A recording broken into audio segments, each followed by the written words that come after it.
সরকার থেকে আমাকে মন্ত্রী দিয়েছে, আমরা অনেকে উচ্ছ্বসিত হয়েছি, আনন্দিত।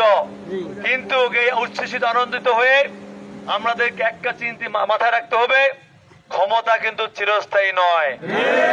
এই মন্ত্রিত্ব, এই এমপিত্ব 5 বছর, 5 বছর পর কিন্তু আবার আমাদেরকে জনগণের দোরগোড়ায় যেতে হবে।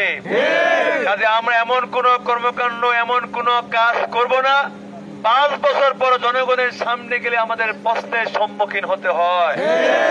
প্রধানমন্ত্রী মাননীয় তারেক রহমান বলেছেন, আমরা দুর্নীতিকে জিরো টলারেন্স নিয়ে আসবো, অর্থাৎ দুর্নীতির গলা আমরা টুটি চেপে ধরবো।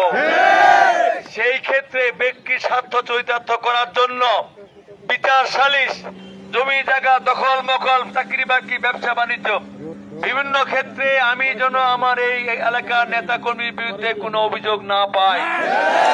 আমার মেসেজ ক্লিয়ার।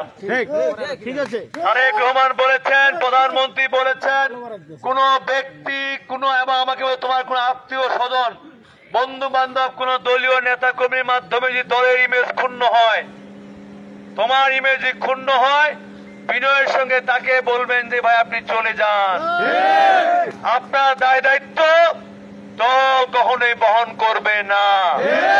এখন আপনাদেরকে আমাদের কথা রাখতে হবে, আমাদেরকে মনে রাখতে হবে, এই ক্ষমতা আমাদের নয়, এই ক্ষমতা জনগণের।